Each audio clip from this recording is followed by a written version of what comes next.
श्री सद्गुरु महाराज की जय। बंदो गुरुपद कंज कृपा सिंधु नर रूप हरि महामोह तम पुंज जासु वचन रवि कर निकर। श्री सद्गुरु महाराज की जय। परमाराध्य सद्गुरु महाराज गुरुदेव महर्षि संत सेवी परमानंद जी महाराज मधुपुर के मधुरभाषी श्रोतागण, सत्संग प्रेमी महानुभावों, माता एवं बहनों, यह झारखंड स्थित मधुपुर जो गांव है, यहाँ हमारे श्रीमान अनिल बथवाल बाबू का आवास है, जहाँ हम लोग सत्संग कर रहे हैं। आज साप्ताहिक सत्संग है जो बृहस्पतिवार को सरिताबाई अपने आवास पर करती हैं। यह सुनकर के विशेष प्रसन्नता हुई कि अपने आवास पर साप्ताहिक सत्संग करती हैं। सत्संगियों में विशेष जागरूकता का यह पहचान है कि अपने घर पर साप्ताहिक सत्संग करना, उसमें भी विशेष श्रद्धा और भक्ति की बात है कि कुप्पा घाट से महात्माओं को बुला के करना, ये बहुत बड़ी बात है। आपकी श्रद्धा और गुरु भक्ति को नमन है, जो इस तरह से आपके मन में भक्ति भाव जागृत हुई है। तो हम लोग गोस्वामी जी के विचारों को सुन रहे थे, उनकी भावनाओं को सुन रहे थे, उनके ज्ञान को सुन रहे थे। गोस्वामी जी कितने बड़े ज्ञाता हैं, कितने बड़े पंडित हैं, कितने बड़े महान संत हैं, जिन्होंने रामचरितमानस की अद्भुत रचना की। और यह जो रचना है अलौकिक अद्वितीय रचना है गोस्वामी जी की। इन रचनाओं में सागर समाहित है, ज्ञान का सागर, विचार का सागर, व्यवहार का सागर, संस्कार का सागर, ये सागर ही सागर है। रामचरितमानस को जो पढ़ेंगे, चाहे हिंदू पढ़े, मुसलमान पढ़े, सिख पढ़े, जैन बौद्ध ईसाई कोई भी पढ़े, सबको समान रूप से ज्ञान मिलेगा। लेकिन जो जिस तरह के ग्राही होंगे, ग्रहण करने वाले होंगे, उसको उस तरह का ज्ञान मिलेगा। क्योंकि रामचरितमानस में सब तरह का ज्ञान इसलिए कहा गया, लौकिक ज्ञान, पारलौकिक ज्ञान, व्यवहारिक ज्ञान, राजनीतिक ज्ञान, मातृत्व प्रेम, भ्रातृत्व प्रेम, देश प्रेम और राज्य प्रेम, एक युद्ध हम कैसे जीत सकेंगे, युद्ध की कुशलता कैसे प्राप्त करेंगे, ये भी घटनाएं हैं। और इसमें सगुण भक्ति की भी चर्चा है, निर्गुण भक्ति की भी चर्चा है। रामचरितमानस में सार भक्ति भी है, असार भक्ति भी है, मूल भक्ति भी है। जिस तरह के खोजी होंगे उस तरह का ज्ञान रामचरितमानस से प्राप्त कर सकते हैं। हम लोग जो अभी पाठ सुन रहे थे रामचरितमानस से, गोस्वामी जी ने जो लिखा है उस बात को बताना चाहते हैं। यह प्रसंग उस समय का है जब भगवान श्री राम 14 वर्ष के लिए जंगल जाते हैं, गुह निषाद के राज्य में ठहरते हैं। वहीं जंगल में डेरा डंडा डालते हैं। माता सीता, अनुज लक्ष्मण, प्रभु श्री राम तीनों वहाँ पर उपस्थित हैं। रात्रि का समय है। माता सीता और प्रभु श्री राम पर्णकुटी में पर्णशैया पर सो रहे हैं और जग कर के लक्ष्मण गुह निषाद सुरक्षा के ख्याल से पहरा दे रहे हैं। अब दो व्यक्ति जहाँ रात में हो तो बिना बात किए रह जाए असंभव है। कुछ न कुछ जब बात करते हैं तो रात कटती है और पता ही नहीं चलता है रात का। तो गुह निषाद जब उन दृश्यों को देखता है, प्रभु श्री राम के उस दयनीय दशा को, क्योंकि प्रभु श्री राम तो राजकुमार थे, राजा दशरथ के सुपुत्र थे, राज से निष्कासित निकाल दिया गया समझिए कैकेयी माता के द्वारा, और वह राज सुख से वंचित जंगल में आ गए हैं। जंगल में वह स्थिति है, न घर है, न मकान है, न कोई व्यवस्था है। नीचे ज़मीन पर पत्ता बिछा करके सोए हैं। यह देख करके गुह निषाद को बड़ा विषाद होता है, दुख होता है कि देखिए यह जो भगवान श्री राम की स्थिति हुई है, यह सब होने का कारण कैकेयी है। कैकेयी ने ही भगवान श्री राम को जंगल दिया है, वनवास दिया है, बेघर किया है। ऐसा उसको नहीं करना चाहिए था। जब बातें मन में घूमती रहती है, जो बात घूमती है वही बात मुंह से प्रकट भी होती है, निकल भी जाती है कभी कभी, यदा कदा। तो भीतर में जो घुसता है वही बाहर निकलता है, भीतर में जो घूमता है वही बाहर निकलता है। गुह निषाद को देखते देखते रहा नहीं गया। गुह निषाद व्यक्त कर देता है, बोल बैठता है कि कैकेयी ने ये अच्छा नहीं किया। भगवान श्री राम का क्या दोष था जो उनको जंगल भेज दिए, ये ठीक बात नहीं है। यह सुनकर के लक्ष्मण बोलता है।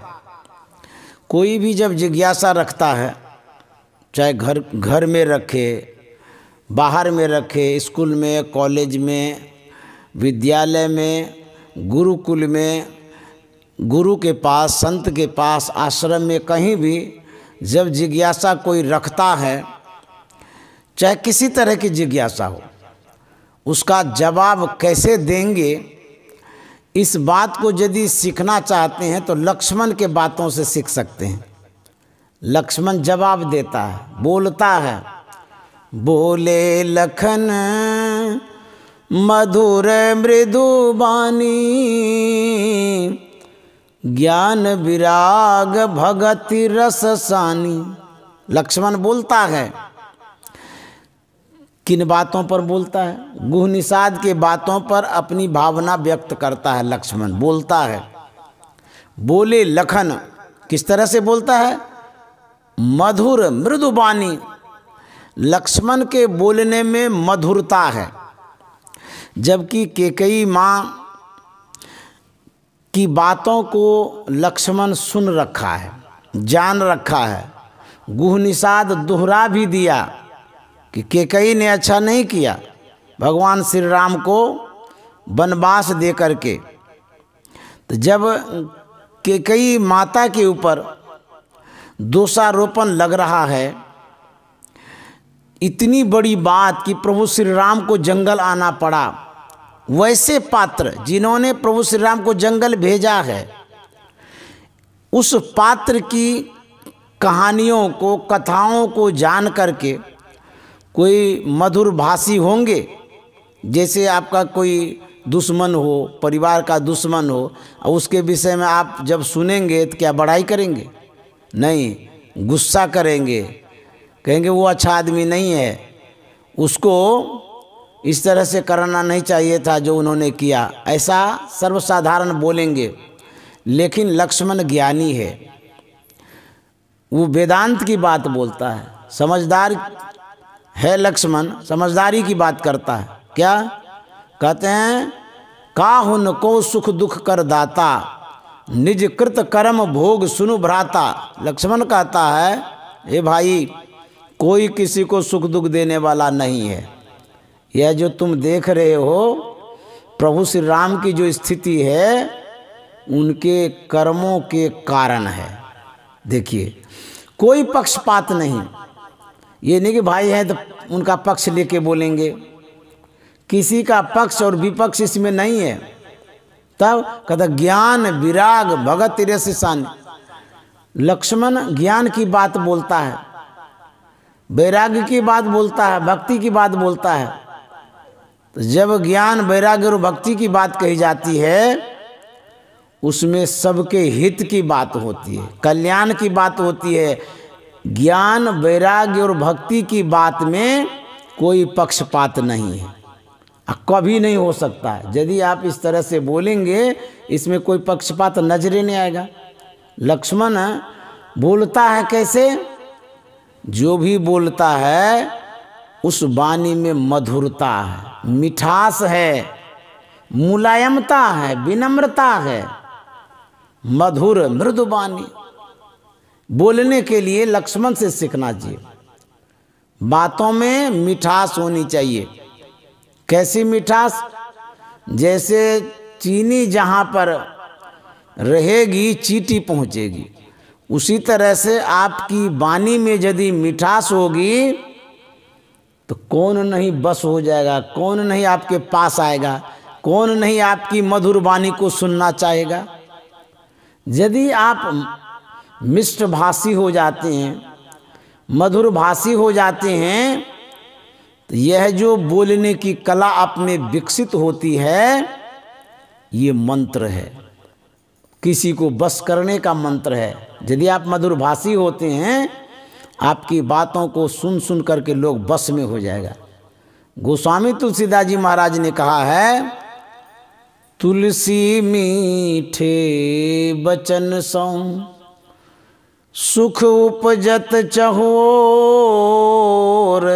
तुलसी मीठे बचन सौ। तुलसीदास जी महाराज कहते हैं, मीठे वचन में क्या क्या होता है? तुलसी मीठे बचन सौ सुख उपजत चहोर, और बसीकरण यह मंत्र है, तज दे बचन कठोर। ये मंत्र क्या है? बसीकरण, बस करने का मंत्र है। कौन सा मंत्र? मधुर भाषी जो आप हैं, मीठे वचनों से जो बोलते हैं, ये मंत्र है।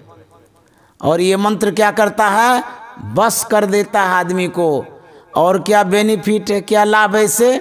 कहते हैं, तुलसी मीठे वचन सो सुख उपजत चहुओर। आपके जीवन में सुख उपजेगा, उत्पन्न होगा। आप जितने मधुर भाषी बनते हैं, आपके जीवन में उतना सुख मिलेगा। तो जो मधुर भाषी हैं, उनके जीवन में सुख आता है। जैसे मान लीजिए आप कहीं बाहर जा रहे हैं, बाहर में किसी अनभिज्ञ आदमी से मिलते हैं, अनजान आदमी से मिलते हैं। यदि आप व्यवहार कुशल हैं, अच्छे से दो मीठी बातें बोल देते हैं, वही पराया आदमी अपना हो जाता है। अनजान आदमी है लेकिन जान पहचान जैसा बन जाता है। कारण क्या हुआ? मीठे वचन बोलने के कारण। वेद में एक श्लोक आया है, सत्यम ब्रूयात प्रियम ब्रूयात। सत्यम और प्रियम न ब्रूयात। इसका मतलब हुआ कि सत्य बोलिए, लेकिन उस सत्यता के साथ मधुरता भी होनी चाहिए। सत्य बोलिए, प्रिय बोलिए, मधुर बोलिए। वेद वाणी में है, वह सत्य नहीं बोलना चाहिए जो कड़वा हो, कड़क लगे, दूसरे के दिल को जो शब्द दुखा दे वह यदि सत्य है तब भी नहीं बोलना चाहिए। एक आदमी कहेगा हम तो सत्य ही न कह रहे हैं, सही ही तो कह रहे हैं, इसको कड़वा लगता है। वेद रोकता है इस बात को, कहता है वेद कि नहीं नहीं सत्य है, लेकिन फिर भी आप कड़क वाणी में नहीं बोलिए, कड़वे वचन में नहीं बोलिए। तो यदि वेद कहे कड़े वचन नहीं बोलने के लिए तो हम लोग को मानना चाहिए ना। और ये तो वेदवाणी हुई।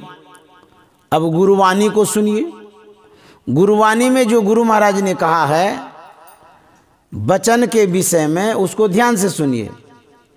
गुरु महाराज कहते हैं कि सत्य सुहाता वचन कहिए। कैसा वचन कहना है? सत्य भी हो और सुहाने वाला हो, अर्थात जिसको हम सुना रहे हैं उसको ठेस न लगे। जिन वचनों में विनम्रता होती है, मधुरता होती है, मुलायमता होती है, वही वचन सुहाने वाला होता है। कड़वा वचन किसी को अच्छा लगता है? नहीं लगता है। सबको मधुर मधुर वचन अच्छा लगता है। जैसे बच्चों को मिठाई अच्छी लगती है, मिश्री अच्छी लगती है, टॉफ़ी अच्छा लगेगा, हलवा अच्छा लगेगा, खीर अच्छा लगेगा, जिसमें चीनी मिठास मिला हुआ होता है, वही पदार्थ बच्चों को विशेष प्रिय होता है।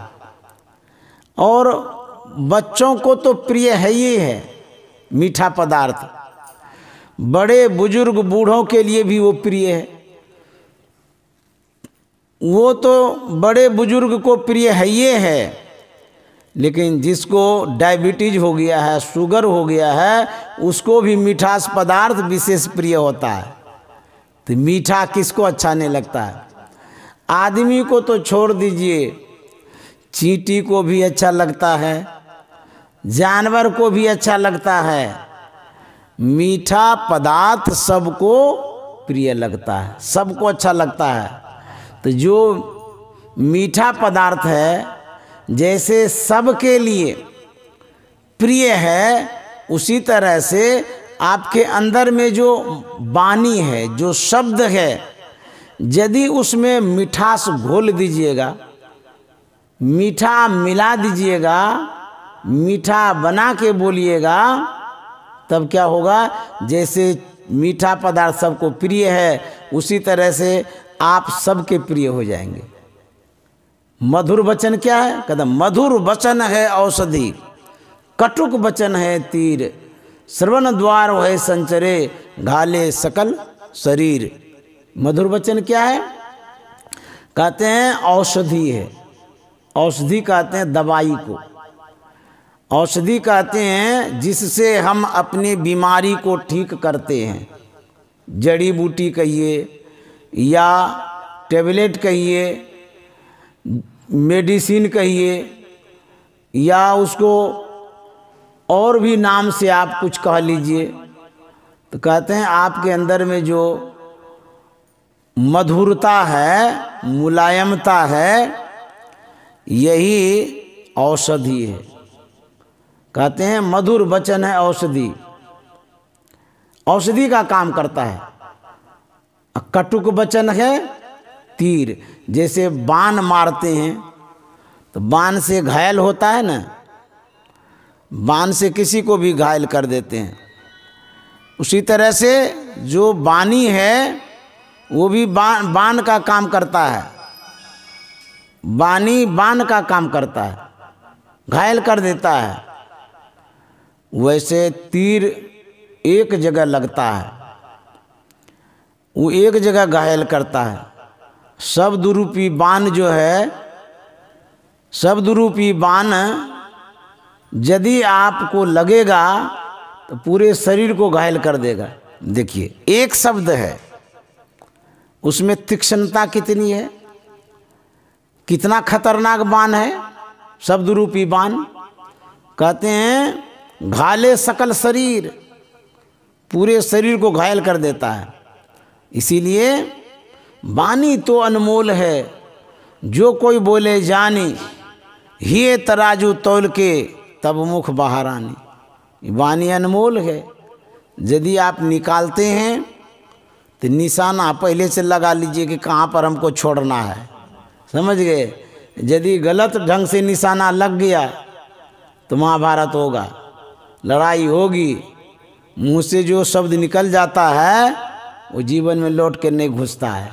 लौटा सकेंगे? जैसे बाण एक बार निकल गया उसको लौटा नहीं सकते हैं।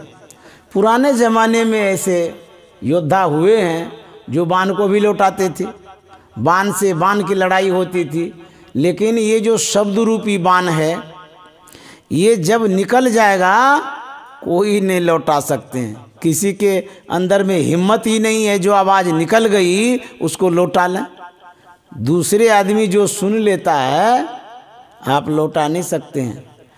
तो शब्द जो है मुंह से बाहर निकल जाता है। बोली है जिभ्या, जिभ्ये से न बोलते हैं, जिभ्या नहीं रहे तो बोल ही नहीं सकेंगे। बोली है जिभ्या, ऐसी कड़वी बात वो बोल गई, वो तो रह गई भीतर में और जूता सिर पर पड़ता है। सिर का क्या दोष है? दोष तो जिभ्या का है, वही न बोली है।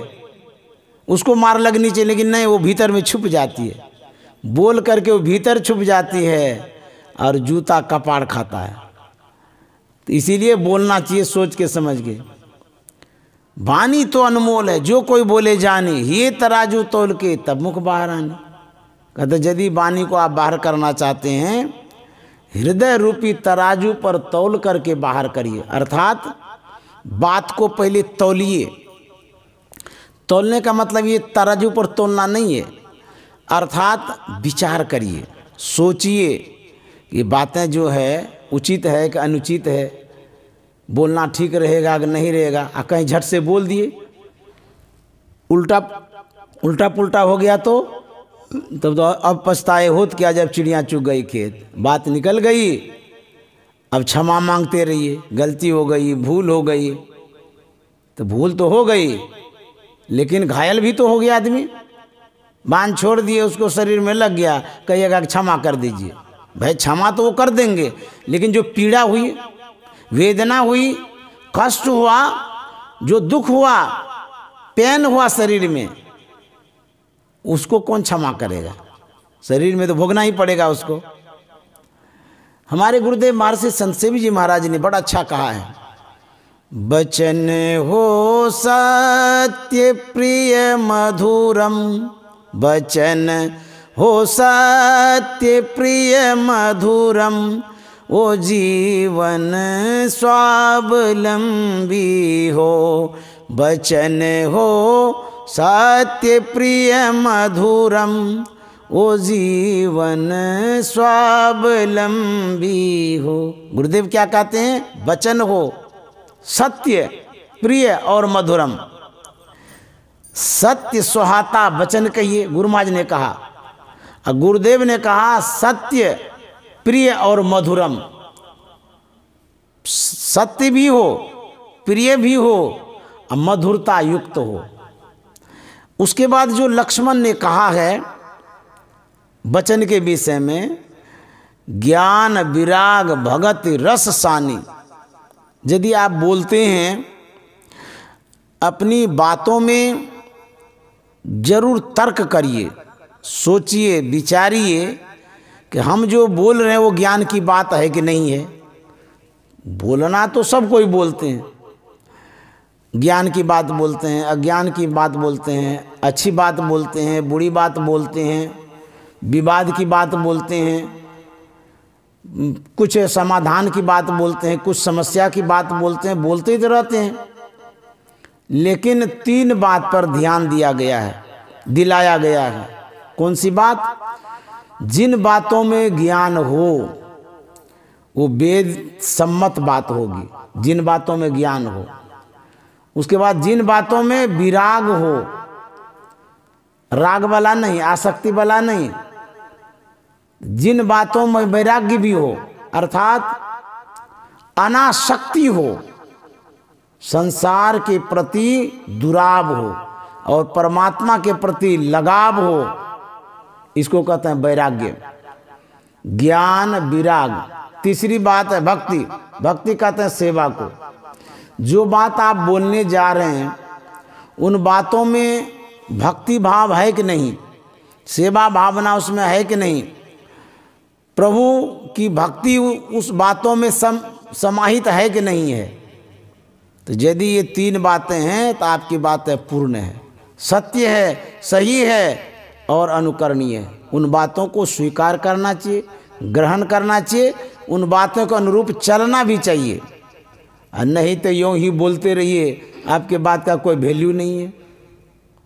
यदि आप बातों को परिमार्जित करते हैं, परिशुद्ध करते हैं, परिष्कृत कर देते हैं, तब क्या होता है, वही सोने में सुहागा वाली बात हो जाती है।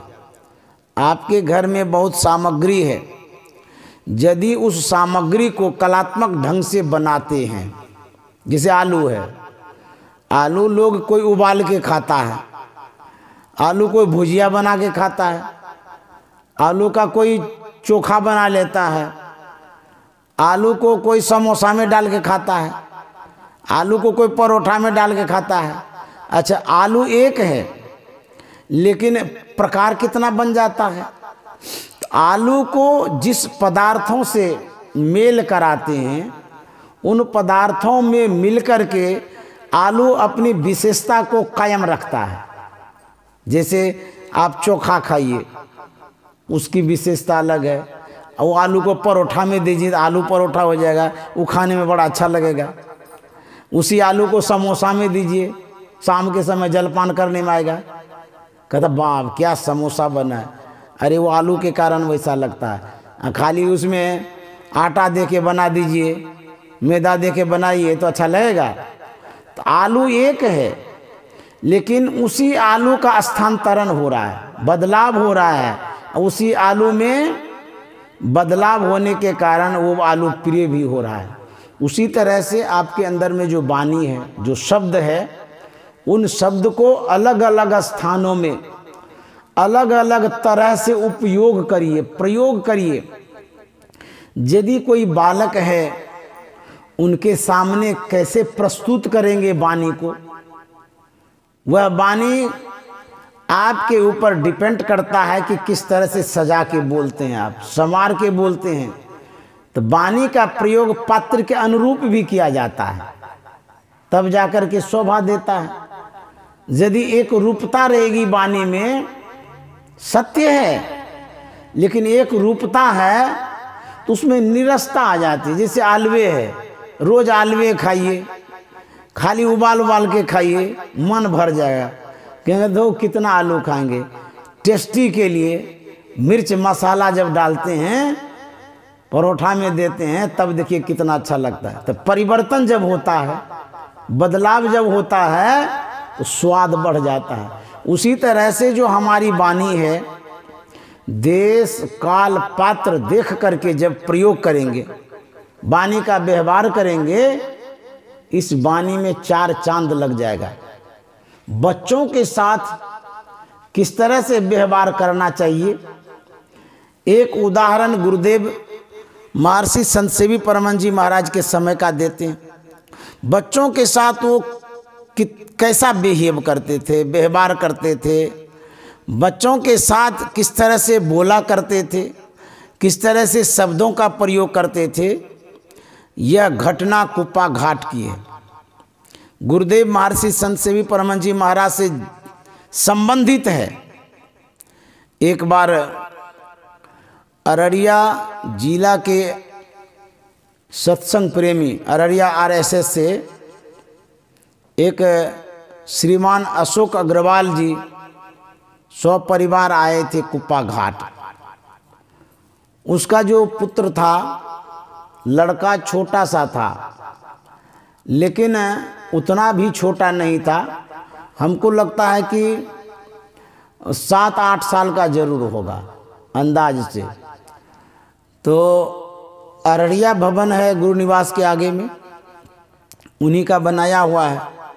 नीचे में जो कमरा है उसी में डेरा दिया गया था, आवास था उनका। तो एक दिन की बात है, गुरुदेव टहलने के लिए उसी होकर के जा रहे थे। तो अररिया भवन से नीचे जब उतरते हैं तो कुप्पा घाट का उद्यान है, बगीचा का प्रांगण है।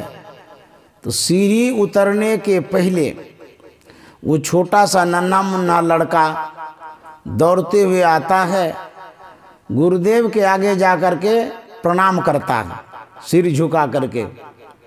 तो गुरुदेव रुक गए कि बच्चा प्रणाम कर रहा है, और जान पहचान का बच्चा था। तो रुक गए। तो गुरुदेव पूछने लगे क्या समाचार है। गुरुदेव जो पूछ रहे थे, उनकी जो आवाज़ थी वो आवाज़ कोई बड़े आदमी की तरह नहीं, गुरुदेव पूछ रहे थे बच्चे की आवाज़ की तरह, वैसी ही तोतली भाषा में उसी तरह से धीरे धीरे बोल रहे थे कि क्या समाचार है। मतलब उन शब्दों में विशेष मुलायमता थी। बच्चे को ऐसा लग रहा था कि बाबा बड़े नहीं हैं, हम वर्ग के हैं, हम उम्र के हैं, बराबरी में हैं, क्योंकि हमारे ही जैसा बोल रहे हैं। क्या समाचार है, जैसे कहे कि अच्छा है। बोले कि क्या बात है, बोलिए। उन्होंने कहा, बच्चे ने कहा कि बाबा अब हम लोग अररिया चले जाएंगे। बोले क्यों? बोले इसलिए कि अब हमारा स्कूल खुल रहा है, अब पढ़ाई भी करेंगे, स्कूल भी जाना है। उसके बाद यहाँ का जो नियम है आश्रम का 3 रोज रहने का, उस नियम के तहत हम लोगों का समय भी हो गया है, इसीलिए भी जाएंगे। गुरुदेव ने कहा नहीं नहीं, नियम जो भी है आप यहीं रहिए। आप जब रहते हैं तो मेरा मन लगता है, आपसे बातचीत करके मैं प्रसन्न होता हूँ, अच्छा लगता है। आप चली जाएंगे मेरा मन नहीं लगेगा। तो बच्चा कहता कि नहीं नहीं, हमको तो जाना ही है, स्कूल खुल रहा है, हम पढ़ने जाएंगे, वहाँ पढ़ाई करेंगे। अब देखिए बच्चे के साथ गुरुदेव बोल रहे हैं। तो गुरुदेव तो संत थे, महान थे, ज्ञानी थे, विद्वान थे, लेकिन फिर भी उस बच्चे को ये फील नहीं हो रहा है कि कोई बड़ा आदमी बोल रहा है। इतने प्यार से बोल रहे थे, स्नेह के साथ। बच्चे को लगता था कि ये भी बच्चे ही है। गुरुदेव क्या कहते हैं, देखिए ऐसा करिए, आप यहीं रहिए, भागलपुर में ही स्कूल है, वहाँ एडमिशन करा देते हैं, आप यहाँ पढ़िए, आश्रम में रहिए। तो आप रहेंगे तो बातचीत करेंगे, मिलेंगे जुलेंगे, मेरा मन लगते रहेगा। बोले नहीं नहीं, हम यहाँ नहीं पढ़ेंगे, हमारा वहाँ स्कूल है अररिया में, वहीं जाके पढ़ेंगे, हम यहाँ नहीं रहेंगे। तो गुरुदेव कहते हैं कि आप नहीं रहेंगे तो हमारा मन कैसे लगेगा। वो बच्चा कहता मन लगेगा। तो गुरुदेव ने कहा कि मन कैसे लगेगा, आप चले जाएंगे, आप रहेंगे नहीं, बातचीत होगी नहीं, तो मन लगेगा कैसे। वो बच्चा क्या कहता, मन लगेगा टेलीफोन से। अर्थात यदि आपका मन नहीं लगेगा तो फोन करिएगा, हमसे बात करिएगा। देखिए कितना संस्कारी बच्चा था। और गुरुदेव को देखिए उस बच्चे से कितना अच्छे से बातचीत करते। इसको कहते हैं मिष्टभाषी, बोलने की कला। तो संत जो होते हैं उनमें तो कला होती ही है, बच्चे के सामने बच्चे बन जाते हैं। जिस तरह से हवा किसी भी पदार्थों में प्रवेश करके उनके अनुरूप हो जाती है, उसी तरह जो संत होते हैं, जितने प्राणी हैं, प्राणी मात्र के हृदय में बस करके उनके जैसे हो जाते हैं। और जितने प्राणी हैं सबको अपने जैसा बना लेते हैं। ये संत की कला है। जब गुरुदेव के पास लोग मिलने के लिए जाते थे, उनसे बातचीत होती थी, तो कान पसार के सुनते थे कि बोल क्या रहे हैं। एक एक बातें जो गुरुदेव की होती थी लोग नोट करते थे कि क्या कहा जा रहा है, ये बात हमारे जीवन में उतारने लायक है। तो गुरुदेव की बातों को सुनते थे। उसके बाद गुरुदेव के मुखाकृति को लोग भी देखा करते थे। अब बुझिए तो गुरुदेव के मुखाकृति में कैसा एक आकर्षण था, खिंचाव था। गुरुदेव का रूप कितना आकर्षक था। क्या चमड़े का आकर्षण था? नहीं नहीं, चमड़े का आकर्षण नहीं था, चरित्र का आकर्षण था। गुरुदेव के अंदर में जो सच्चरित्र था, चरित्र के कारण गुरुदेव दे दीप्यमान लग रहे थे।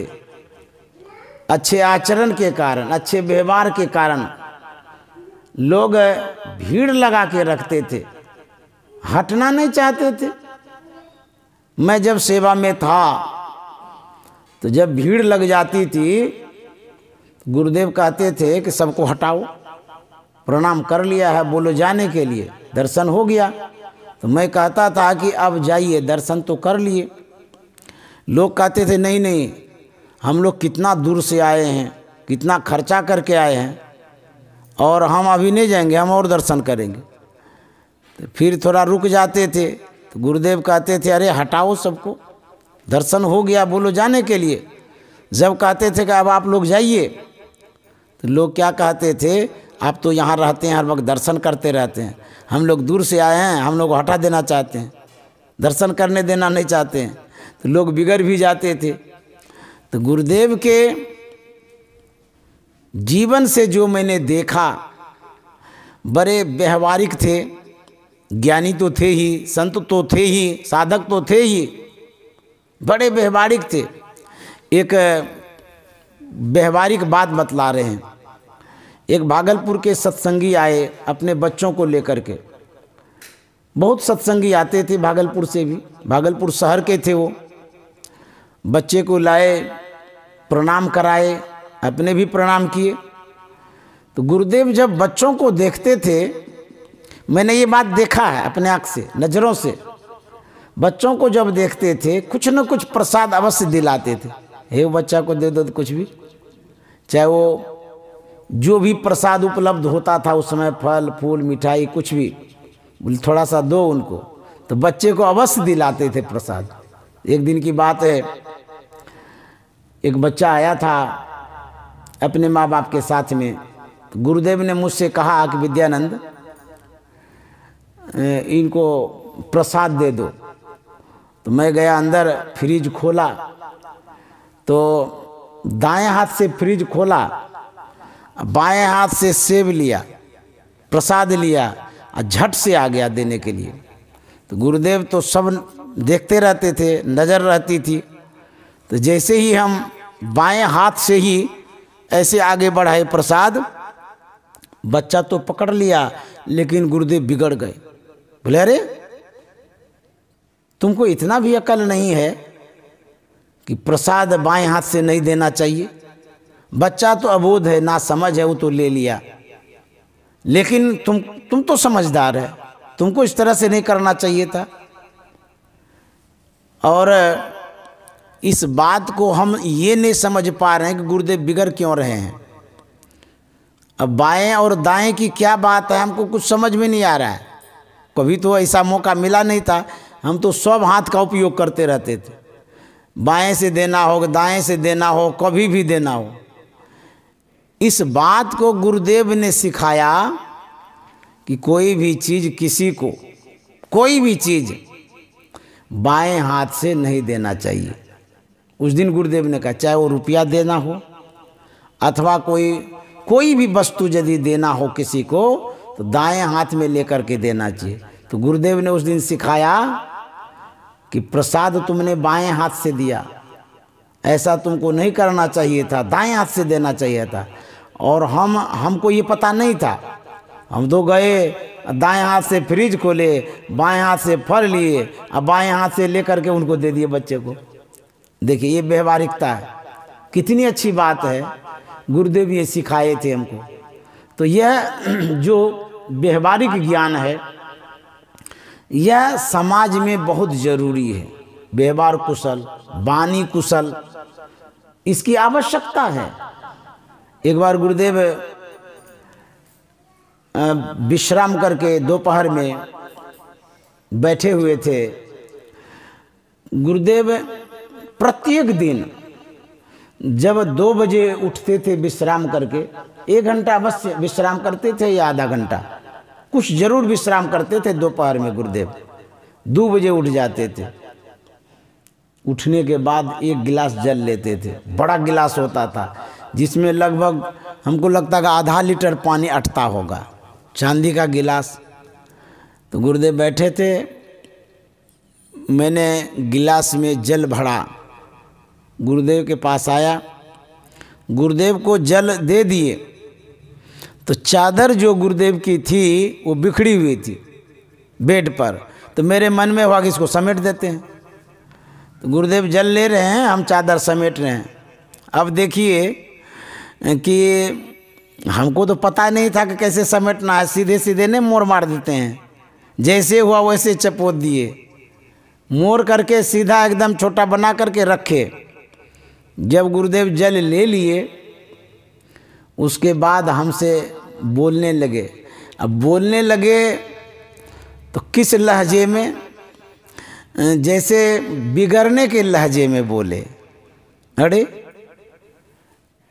तू गांव देहात का आदमी, तुमको इतना अकल नहीं है कि चादर कैसे मोड़ा जाता है, और तू तो कहता BA पढ़े हैं, तू तो आर्ट का छात्र है जी, कला का छात्र है, ऐसे बोल रहे हैं।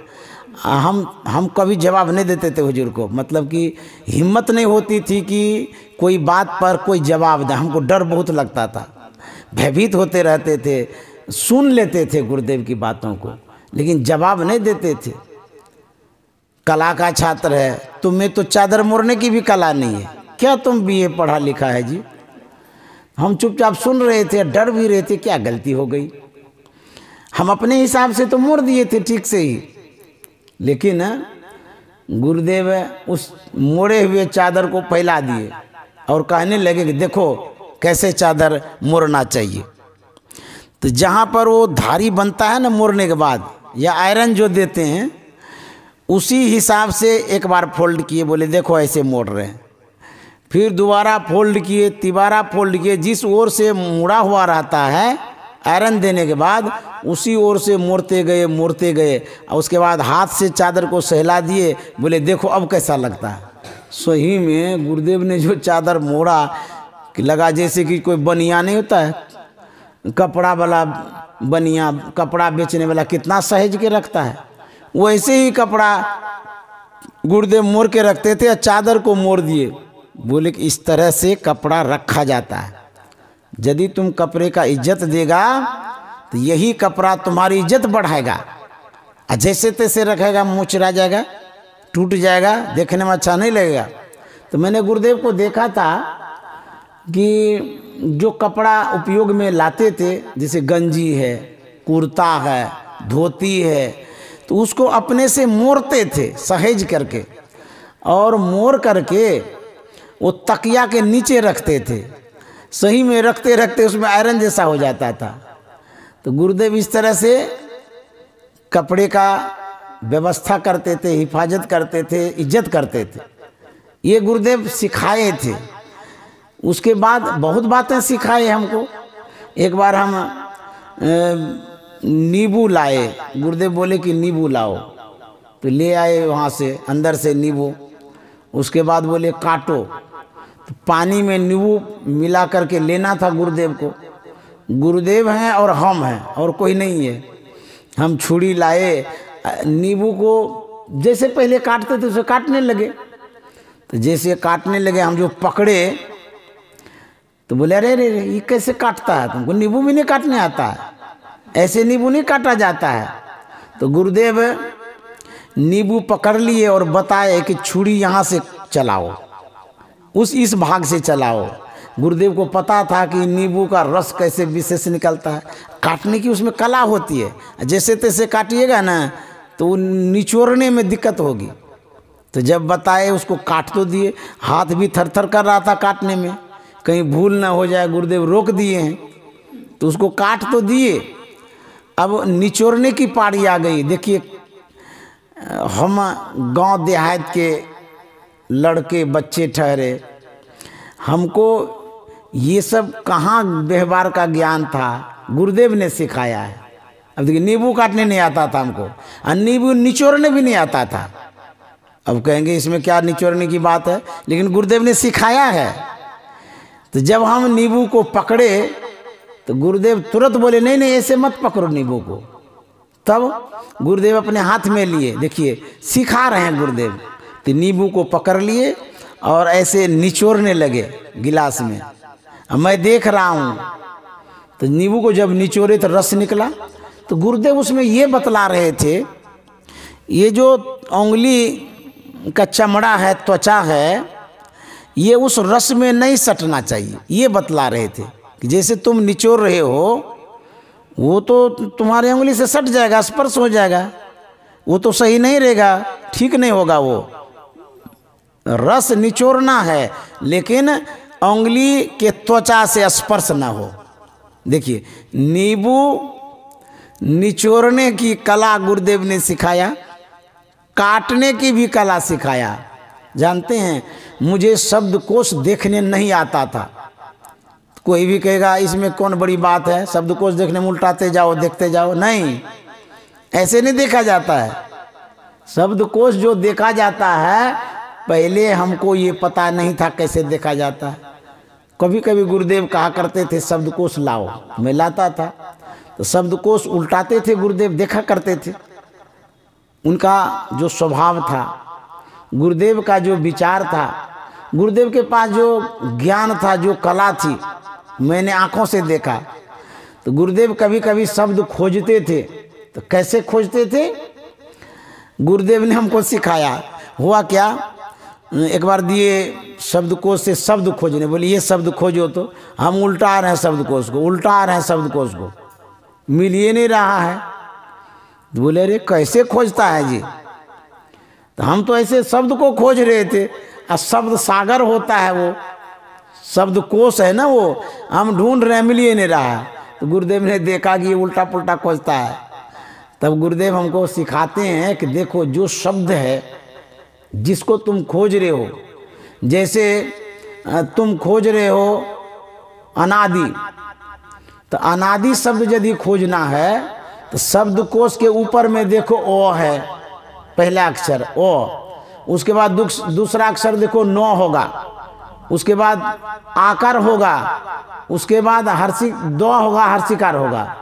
तो इस तरह से गुरुदेव कहे कि शब्द को यदि तुम खोजना चाहते हो शब्दकोश से, तो जो पहला शब्द है उसमें अनादि है, अनंत है, अव्यक्त है, या कुछ भी शब्द है, कमल है, जो कुछ भी शब्द है, उस शब्द का जो पहला शब्द है, उस शब्द को देखो कहाँ शब्दकोश में है।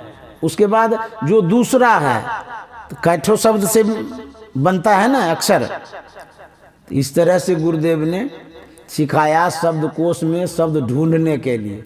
अब देखिए, ये छोटी छोटी बात है, ये गुरुदेव सिखाया करते थे। एक बार की बात है, गुरुदेव को जल लेकर के हम आ रहे थे, गिलास में जल भर लिए, और जल जब भी देते थे गिलास को ढक कर के लाते थे। जल ले लिए, फिर गिलास के ऊपर ढक्कन रख दिए, छोटा सा ढक्कन था, और तब लेकर के आते थे। तो जब मैं जल लेकर के आता था, कभी भी हमको पता नहीं डर लगने लग जाता था, हाथ कँपने भी लग जाता था, कैसे करेंगे, कहीं भूल हो जाएगी। तो जो ला रहे थे तो भीतरे भीतर डर लग रहा था, तो हाथ थोड़ा सा हिलने लगा। हिलने जब लगा तो जानते हैं, वो जो भरा हुआ जल था वो टपकने लगा, नीचे गिरने लगा। तो गुरुदेव के कमरे में जो बिछा हुआ बिछावन था नीचे में, उस पर गिर गया। तो गुरुदेव देख लिए कि ये किस तरह से जल ला रहा है। बोलने लगे, अरे इतना जल काहे भरता है, देखो कितना गिर रहा है। जल लाने का भी नहीं दिमाग है तुमको, उसमें इतना भर लिया है कि जल गिरते आ रहा है। उसके बाद जल दे दिए, गुरुदेव जल ले लिए। मेरे मन में हुआ कि सही में हम जल ज़्यादा भर लिए थे, इसीलिए पानी टपकने लगा। ऐसा करेंगे अब दूसरे दिन से कम लेंगे तो गिरवे नहीं करेगा, हाथ हिलने से भी नहीं गिरेगा। ऐसा मेरे मन में हुआ। दूसरे दिन फिर क्या करते हैं, इतना सा थोड़ा सा उसमें कम ले लिए ताकि हिलने से भी नहीं गिरे वो। तो जल लेकर के गए, गुरुदेव को दिए। तो गुरुदेव जैसे ढक्कन हटाते हैं तो क्या कहते हैं, अरे अपने पास जल नहीं है, इतना कम लाए हो, इतना कम क्यों लिया? अब मुझे हम क्या जवाब दें? कम लिए तो कहते हैं कि कम ले लिए, ज़्यादा लिए तो कहते हैं ज़्यादा क्यों लिए। अब संत की लीला है, वो सिखा रहे थे, समझा रहे थे, इसमें प्यार भी था। तो इस तरह से गुरुदेव जो है सिखाते थे, ये व्यवहारिक ज्ञान। और एक बार की बात है, गुरुदेव का जो बीच वाला कमरा है, गैलरी टाइप का छोटा वाला, जिससे एंट्री करते थे सब लोग, भीतर जाते थे, वहाँ पर टेलीफोन भी रहता था उस समय।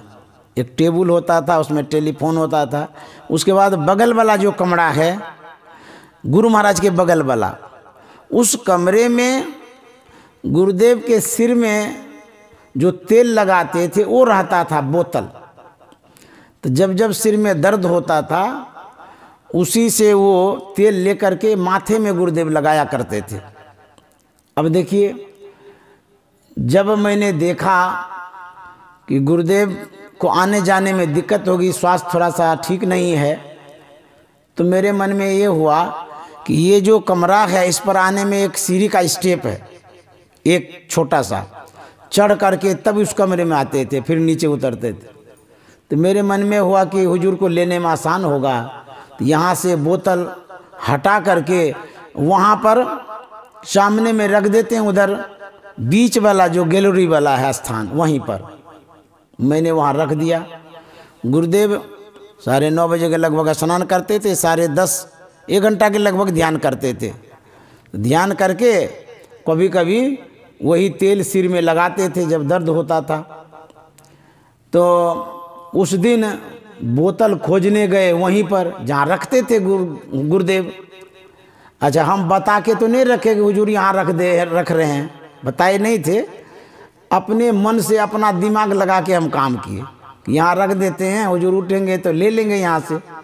लेकिन गुरुदेव जैसे ही उठे वहीं चले गए बोतल खोजने, वहाँ तो मिला ही नहीं, वहाँ तो था ही नहीं, मिलेगा कहाँ से। उसके बाद जब हम आए गुरुदेव के पास, जानते हैं पूछने लगे कि बोतल कहाँ है जी? वहाँ पर जो रखा रहता था वो बोतल नहीं मिला हमको। तो मैंने कहा कि हुजूर वो बोतल यहाँ पर रखे हैं, ये जो बीच वाला कमरा है इसमें। बोले कि यहाँ क्यों रखा, यहाँ क्यों रखा बोलो? तो मैंने कहा कि हुजूर को ऊपर चढ़ने में दिक्कत होती, हम सोचे कि यहाँ आसान होगा इसीलिए यहाँ रख दिए। तो गुरुदेव ने कहा ये तुमने ठीक नहीं किया। जो वस्तुएं जहाँ रखी रहती है, जरूरत पड़ने पर, काम होने पर उसका उपयोग करो। लो, उपयोग में लाने के बाद उन वस्तु को वहीं रखो। फिर गुरुदेव क्या कहते हैं, इसलिए वहाँ रखो कि जीवन में जो बार बार व्यवहार करते हैं वो आदत पड़ जाती है, अंधकार में वो सूझता है। आदत पड़ने, जैसे कि आप टॉर्च रख दिए हैं जहाँ पर अंधकार है, तो हाथ से टटोल करके वहाँ हाथ चला जाएगा। देखिए कैसे दिखता है आपको बिना आँख का वो आँख है। तो गुरुदेव क्या कहते थे कि यदि अंधकार भी है, भूल भरम नहीं होगा उसमें, वहाँ जा करके उन वस्तु को हम पा सकते हैं। यदि वस्तुओं में स्थानांतरण हो जाता है तो विस्मृति हो जाती है। कभी कभी ऐसा होता है, जैसे कि एक सामान यहाँ रखते हैं, बार बार उसको हटा के दूसरे जगह करिए तो याद ही नहीं रहेगा, फिर आप ढूंढते रहिए, अरे कहाँ रखे हैं याद नहीं है। लेकिन जहाँ रखते हैं वहीं रखिएगा तो चट से याद आ जाएगा, ओह अच्छा यहीं पर ये सामान है। तो गुरुदेव यही सिखा रहे थे कि वस्तुओं में परिवर्तन यदि लाते हैं तो विस्मृति होगी, भूल भरम होगा। अतः जो वस्तु जहाँ रखी हो उपयोग में लाइए और वहीं रखिए। ये गुरुदेव का व्यवहारिक ज्ञान है। कितनी बड़ी सीख है। घर परिवार में आप देखे होंगे कि जो सामान इधर उधर कर देते हैं ना, अब ढूंढते रहिए, मिल ही नहीं रहा, आप ही रखे हैं, कुछ घंटे में कुछ दिनों में भूल जाते हैं। लेकिन यदि बराबर एक जगह रखिएगा, कितना भी हड़बड़ है, टेंशन में है, चट से वहाँ जाइएगा, पट से मिल जाएगा। ये गुरुदेव सिखा रहे थे। एक और बात, गुरुदेव कहा करते थे कि कोई भी वस्तु व्यवहारिक जीवन में जो भी लेना देना होता है, उसमें लापरवाही नहीं करनी चाहिए, ढील ढाल नहीं करनी चाहिए, देर नहीं करनी चाहिए। ये नहीं कि अब दिए तो तब दिए, ऐसा नहीं। जो भी काम हो व्यवहारिक जीवन में, जितना जल्दी हो निपटा लेना चाहिए, सुबह से शीघ्रम। नहीं तो देर हो जाने से वो बातें बिगड़ भी सकती है, पलट भी सकती है, उलट भी सकती है, कुछ भी हो सकता है। एक बात बतला दिए गुरुदेव, वही बात आपको हम बतला रहे हैं। एक दिन की बात है, गुरुदेव के कमरे में जो दक्षिणा चढ़ा के रखते थे, एक बक्सा में रखते थे, छोटा सा बक्सा होता था पैसा वाला, तो उसमें रुपया रहता था, रेचकी भी रहता था, 1 2 3 जो भी होता था सब रखते थे।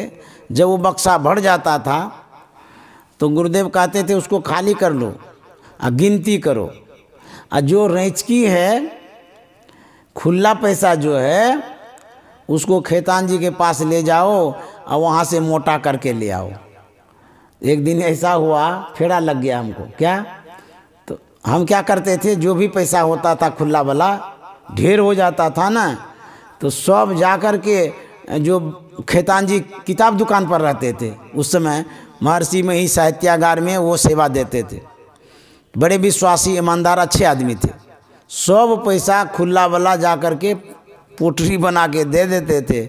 हम बोलते थे आप गिनते रहिए, और जब गिना उना हो जाएगा तो नोट हमको दे दीजिएगा मोटा करके। तो वो भी अपना काम करते थे समय पर, हम अपना दे करके चले जाते थे। एक दिन दे दिए थे तो सभी पैसों को गिन करके वो मोटा कर दिए, लेकिन 99 का खुचड़ा जो था, खुदरा जो था, वो रह गया, 1 रुपया कम था। तो खेतान जी ने कहा इसमें से सब तो मोटा हो ही गया, लेकिन 99 का फेरा लग गया। क्या? इसमें 1 रुपया नहीं था, तो आप 100 रुपया बना करके हम दे रहे हैं, ले जाइए। तो उसमें दे करके दे दिया। हम इस बात पर कोई केयर नहीं किए, ध्यान नहीं दिए, 100 का नोट उसमें दे दिया वो। उसके बाद गुरुदेव के पास गए, वहाँ सब रुपया दे दिए गुरुदेव को। जब दे दिए तो उस दिन देखिए, मन की जाने सबे गुरु कहाँ छिपा बंद। गुरुदेव कैसे थे? मन की बात, व्यवहार की बात, अज्ञात की बात, ओझल की बात सब जानते थे। छिपा करके कुछ कर नहीं सकते हैं, लेकिन हम लोग अज्ञानी जीव कर ही लेते हैं। गुरुदेव के सामने तो गलती नहीं करते हैं, लेकिन सुना में ज़रूर करते हैं। तो यदि सुना में करते हैं तो गुरुदेव जान जाते हैं। गुरुदेव जान करके भी आपके उस गलतियों को झाँप देते हैं, ढक देते हैं, ताकि आपको ठेस न लगे, दुख न हो। तो गुरुदेव जानते सब हैं हमारे सब क्रियाकलाप को, लेकिन सभी क्रियाकलापों में जो उनको उचित होता है उसी के लिए निर्देश करते हैं। अब देखिए होता क्या है, गुरुदेव उस दिन पूछते हैं कि जो पैसा जितना दिया था, लेना देना सब हो गया ना? तो हम बोले हाँ हुजूर, जितना दिए थे सब दे दिया हो। फिर गुरुदेव उस दिन पूछ देते हैं उसी समय, अच्छा कोई बाकी बकाया नहीं ना? अब देखिए हमारे मन में हुआ कि इस तरह से कभी पूछते नहीं थे, और दोबारा कहते हैं कोई बाकी बकाया तो नहीं है। बाकी तो है। मेरे मन में हुआ कि बाकी है, हम कैसे बोलेंगे कि नहीं बाकी है, 1 रुपया बाकी है। हम बोले हाँ हुजूर, खेतान जी बोल रहे थे कि इसमें 99 सिक्का था, तो 1 रुपया कम था, तो 100 का नोट वो दिया है, यही बाकी है। तो बोले तब तुम कहता कोई बाकी उकी नहीं, 1 रुपया बाकी है ना, जाओ उसको दे दो। तो मेरे मन में, और 1 रुपया में क्या है, कोई मायना 1 रुपया का? मेरे मन में अज्ञान बस ऐसा सोच लिए। तो मैंने कहा कि हुजूर दे देंगे बाद में, अभी तो मतलब कि बक्सा में बंद है और बाद में निकाल करके दे देंगे। गुरुदेव कहते नहीं नहीं, अभी जाओ, अभी खोलो बक्सा और 1 रुपया उनको जा कर के दो। अब आज्ञा हो गई तो अब क्या करेंगे, तो बक्सा खोले, उसके बाद 1 रुपया निकाले। वह रुपया निकाल करके गए खेतान जी के पास, तुरंत ही तो गए। तो खेतान जी कहते हैं कि क्या बात है, अभी आ गए तुरंत। हम बोले कि हम अपने मन से नहीं आए हैं, गुरुदेव हमको भेजे हैं। बोले कि जा करके 1 रुपया दे दो, आप ही तो 99 का फेरा लगा दिए। महाराज आप 100 तो दिए, लेकिन उसमें 99 था तो 100 दे दिया, आप 99 रहने देते। ये 99 का फेरा मेरे जीवन में लग गया। तो वो हंसने लगे, बोले इसमें क्या बात है, 1 रुपया का है, चला गया तो क्या हो गया। तो बोले नहीं नहीं, हुजूर बोले कि नहीं उनको दे आओ, तब हम आपको देने के लिए आए हैं। तो ले लिए, हंसने लगे, बोले कि अच्छा कोई बात नहीं है। फिर आए हुजूर के पास। हुजूर के पास जैसे ही आए, जानते हैं अब गुरुदेव समझाने लगे, क्या, किसी का बकाया मेरे सिर पर रहेगा, वो बकाया चुकता करने के लिए तो हमको फिर से जन्म लेना पड़ेगा। यदि अभी शरीर छूट जाए अब बकाया रह जाएगा, तो फिर जन्म लेंगे तब जा कर के बकाया देंगे। अब देखिए, इसका मतलब है कि गुरुदेव मुक्त हो गए थे, मोक्ष को प्राप्त कर लिए थे, इसीलिए कह रहे थे कि क्या हम दोबारा जन्म लेंगे रुपया देने के लिए। तो इस तरह से गुरुदेव ने कहा कि किसी का बाकी बकाया हो तो दे दिया करो। क्यों, पल में परलय होएगा, बहुरी करेगा कब, एक क्षण में मृत्यु हो जाएगी, तब क्या होगा। जीवन का कोई ठिकाना है। इसलिए ये जो व्यवहारिक ज्ञान गुरुदेव ने दिया है, बड़ा अच्छा दिया है। और यह सब गुरुदेव सिखाया करते थे। यह जो बात है, यह बात सार्वजनिक नहीं है, यह सब कोई नहीं जानता है। क्योंकि जिस समय ये बात हो रही थी, घटना घट रही थी, उस समय गुरुदेव के सामने मैं था, गुरुदेव थे, मैं था। इसीलिए सबको ये पता नहीं है। मुझको पता है और गुरुदेव को पता है। और दूसरे को पता होने से क्या होगा, पता हमको होना चाहिए, गुरुदेव को होना चाहिए। ये 2 का पता हो गया, सब हो गया पता, और सब लापता होने दीजिए और पता से काम ही क्या है। तो इस तरह से गुरुदेव के विषय में बहुत सारी बातें हैं जो कि कुछ स्मरण में है, कुछ भूल भी गए हैं, कुछ लिखे भी हैं। तो जो जो बातें याद आती हैं कभी कभी, गुरुदेव का ये जो मधुर प्रसंग है, ज्ञानवर्धक प्रसंग है, जो संत का संस्मरण है, उन धाराओं को मैं कभी कभी ला देता हूँ और उन धाराओं में हम भी डुबकी लगाते हैं और श्रोता को भी कभी कभी डुबकी लगवा देते हैं। क्योंकि ये संत की धारा है, ये शुद्ध धारा है, ज्ञान की धारा है, प्रकाश की धारा है, पवित्र धारा है। इन धाराओं में कभी कभी डुबकी लगाना चाहिए। संत के चरित्र को जब आप सुनते हैं, संत के चरित्र से विशेष शुद्ध चरित्र किसी का नहीं है, किसी का भी नहीं है। तो इस शुद्ध चरित्र में जब हम अपने मन को लगाते हैं, विचार को लगाते हैं, ध्यान देते हैं, तो हमारा चित्त, मन, हृदय सब शुद्ध हो जाता है। तो इस तरह से गुरुदेव के चरित्र को सुनाए।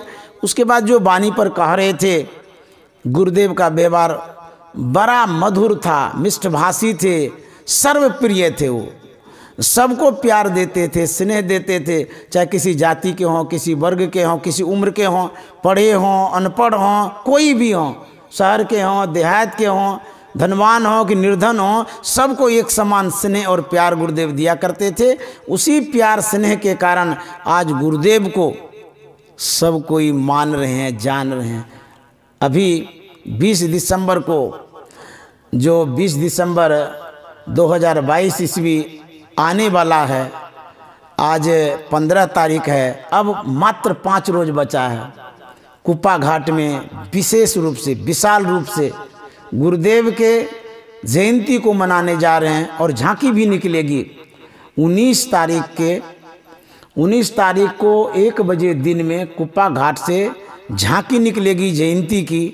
वह झांकी भागलपुर शहर में घुमाया जाएगा और उस झांकी के साथ हजारों आदमी रहेंगे और उसके साक्षी बनेंगे।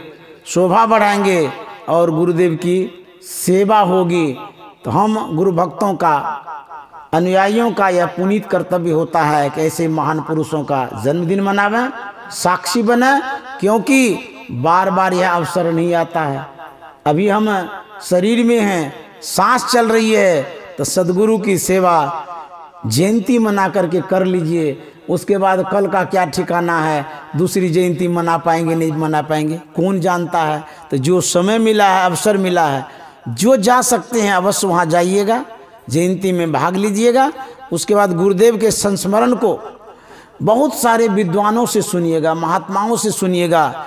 एक से एक संस्मरण गुरुदेव का है, उसको सुन करके आप जरूर तृप्त होइएगा और गुरुदेव का आशीर्वाद मिलेगा, कृपा होगी। उस कृपा को आप अपने घर तक लाइएगा और उस कृपा के साथ आप अपने जीवन को बिताइएगा और आपका जीवन मंगलमय होगा। इन्हीं शब्दों के साथ वाणी में विराम दे रहा हूँ और आप लोगों को बहुत बहुत साधुवाद, धन्यवाद। आज जो साप्ताहिक सत्संग पर गुरुदेव के संस्मरणों को सुनाए, मेरा मन तो गदगद हो गया कि गुरुदेव की स्मृति आ गई, यादें एकदम तरोताज़ा हो गया। जब गुरुदेव के सेवा में रहते थे तो देखते थे, वही बातें हमारे मन पर घूमने लगा। लेकिन समय बहुत हो गया है, समाप्त करना भी जरूरी है। तो आप लोगों को साधुवाद, धन्यवाद। श्री सद्गुरु महाराज की जय।